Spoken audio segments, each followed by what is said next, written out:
आज चलिए हम अ, हमारे मस्तिष्क को स्वस्थ और युवा रखने की तरफ जो एक आखिरी कदम है उस पे हम बात करेंगे।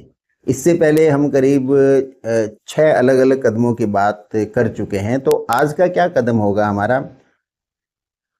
आप देखिए आज के समय में चारों तरफ आप नज़र घुमा के देखिए, बेचैनी, एंग्जायटी, तनाव, स्ट्रेस, अवसाद, डिप्रेशन थोड़े बहुत रूप में हमारे जीवन को उसने लगता है चारों तरफ से घेर लिया है। और फिर उसके ऊपर भय का वातावरण और उसके ऊपर आप देखिए सामाजिक विद्वेष है, घृणा है, नफ़रत है, दुर्भावनाएँ हैं। कितना तेज़ी से विकास हो रहा है चारों तरफ। अरे भाई, इस धरती पर आप ज़िंदगी को जीने आए हो या कोई नफ़रत करने या कि कोई प्रतिस्पर्धा करने या किसी दूसरे को पीछे छोड़ के खुद आगे बढ़ने के लिए? नो।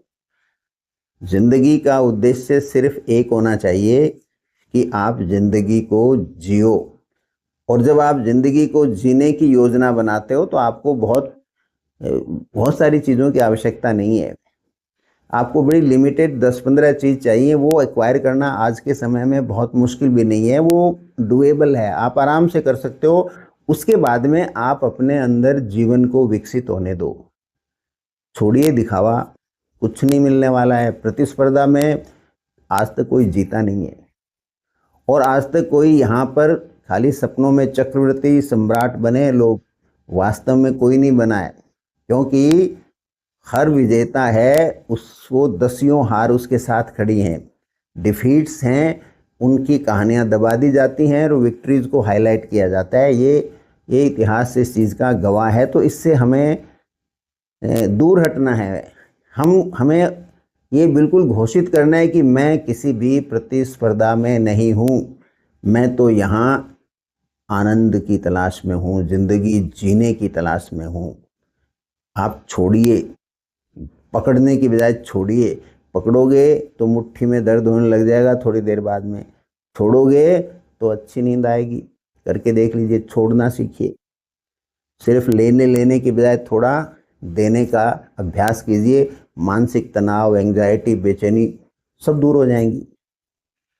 ये कोई उपदेश नहीं है, कोई प्रीचिंग नहीं है, ये साइकोलॉजी है।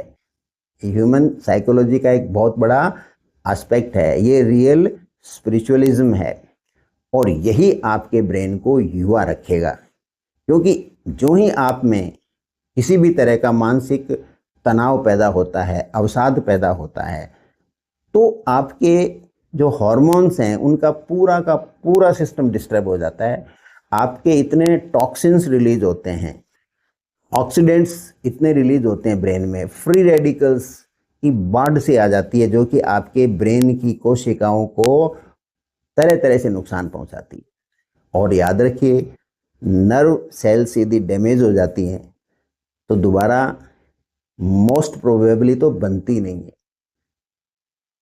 बुझती आस है जो तक ही अन की, समझो गई सो गई। कभी केएल सहगल ने गाया था, आपने सुना हो कभी। तो जैसे आंखों की रोशनी यदि चली जाए तो फिर चली जाती है, ठीक उसी तरह से नर्व सेल यदि गई तो गई, वापस नहीं बनती है। प्रेशियस चीज़ है, इसको आप संभाल के रखिए और ज़िंदगी पे पुनर्विचार कीजिए। मानसिक तनाव के जो जो कारण ज़िंदगी में नज़र आ रहे हैं उनको ठंडे दिमाग से एनालाइज कीजिए। आपकी ज़िंदगी में आप देखोगे 4 या 5 ही मेजर कारण होते हैं मानसिक तनाव के, वहाँ थोड़ी एनालिसिस करो। और आप खुद नहीं कर सकते तो बैठ करके जो टॉक ट्रीटमेंट होता है, संवाद चिकित्सा होती है, किसी काउंसलर के पास बैठिए, थोड़ी बात कीजिए। हो सकता है आप अपना रास्ता खुद ढूंढ ही लोगे और आप ढूंढ ही लेते हो। हम कैपेबल हैं अपना रास्ता ढूंढने के लिए, इस क्षमता को हमें जानना होगा। जिस दिन आपने जान लिया, आप में अवसाद, आप में प्रतिस्पर्धा, आप में एंजाइटी, आप में डिप्रेशन सारे धीरे धीरे ऐसे गिरेंगे कि बस जैसे सुबह सुबह जो बारिश की टाइम में जो बूंदें गिरती हैं पत्तियों से, वैसे ये सब चीज़ आपकी ज़िंदगी से दूर होती जाएंगी और आप छोटी मोटी तकलीफ़ों को भूल जाइए, कोई मेजर इश्यूज नहीं रहेंगे और आप ज़िंदगी को एक बेहतर अंदाज से जिएंगे। क्यों जिएंगे? क्योंकि आपका मस्तिष्क युवा रहेगा आपके शरीर की तुलना में, और युवा मस्तिष्क तो देखो, यूथ तो यूथ ही होती है।